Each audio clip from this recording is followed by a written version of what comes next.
Hey, what's going on? It's me, Greg Marshall. I'm here with Roger Copenhaver. Greg, how you doing? I'm doing fantastic. And so what Roger does is he's a sales coach. So he's a sales expert, and he helps small businesses increase their sales and efficiency and things like that, right? Yep, absolutely. So we want to get right to it. We want to give actionable steps that small businesses can use in order to grow. So first, tell me a little bit about what are the biggest mistakes you see small businesses make when it comes to increasing their sales. So increasing sales, first is they're relying too much on marketing. They're relying too much on advertising. They're literally spending hundreds to thousands of dollars expecting Facebook posts or expecting a print ad, even radio and TV to bring in all these leads, right? Absolutely. You've seen that before. Yep. And then what happens, that the mistake comes from them assuming that's going to bring that business in. The solution to that would be, hopefully there's a sales process put in place to convert those into business. Gotcha. So you're a big, big proponent, if that's even the correct word, of having a sales process put in place in order to eliminate marketing waste, right? Yep, absolutely. So what about when it comes to following up and actually selling these people? Yeah. What parts of the process do you think small businesses need more work on? So first, identifying, right? You've got to qualify, so you know you're not going to waste your time.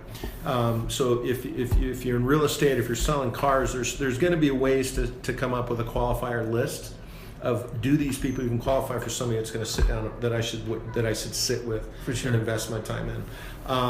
So number one is to qualify them. Okay. Number two is building rapport. It sounds simple, but a lot of people skip that step and they go right to selling the pitch. They want to sell too fast. Yeah, or maybe they try and then they're cheesy. Yeah. They ask canned questions. I always say, look, be yourself. Mm-hmm. The struggle is going to be those that aren't real personable, and they struggle with being personal. I remember a rep that I had. She struggled.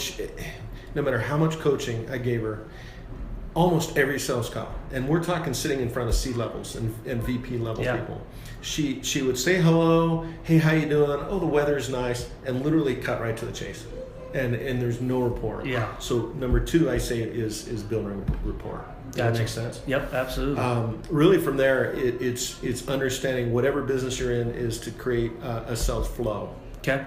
So building that rapport. Okay, how do I now move from building rapport into talking about business? Yep. I always start with is setting the expectation, right? Yep. It's okay, Greg.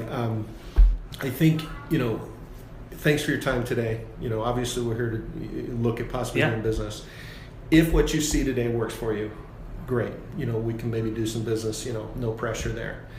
If not, fine. We shake hands. We walk away friends. Yep. Now, what that's done, hopefully, is it removes the salesy salesman. Yeah, the tension. It cuts the tension. Yeah, it removes peel that label off my forehead, and it lowers the tension, and now you can be yourself. Right? Yes. Because I've been on the other end of the stick. I think most people, absolutely, they've been sold to many years, whether it's in your home, retail, commercial, whatever it is. So, those just up front, if you get an upfront expectation and they understand, yes, I think I'm comfortable with you being here. Yeah. Then now you can start, talking business. For sure. Does that make sense? Absolutely. Okay, great. So tell me, what do you think, or why do you think small business people, or pretty much the population in general, hates doing sales? Hates being a salesperson? Or even like the word sales. You'll hear from people and they're just like, never mind, they've tuned out.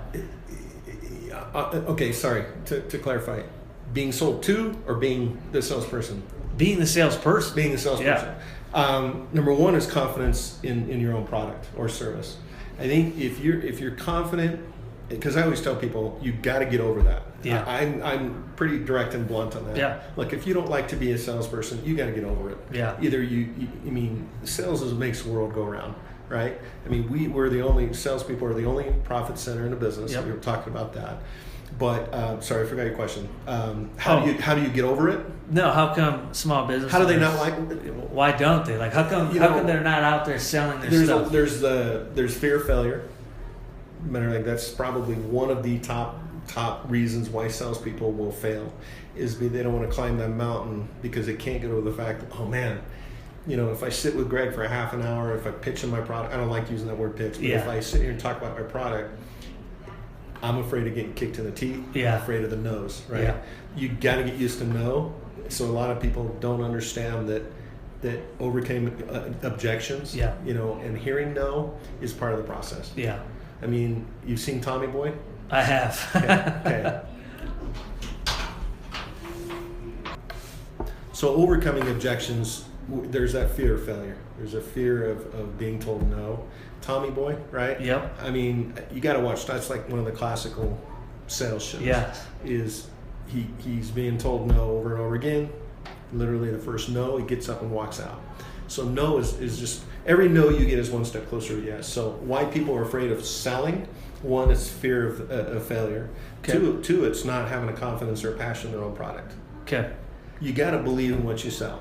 You've got to understand, number one, how it works and all that. But two, you got to have a belief in what you're selling. Gotcha. If you don't believe in what you're selling, people will struggle with sales, and they don't like that rejection and so forth. So.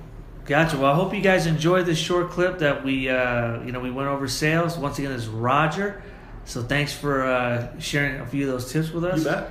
Anytime. And look forward to hearing more from us, as we're going to have some longer versions of sales and marketing. So you guys take it easy and have a good one. See ya.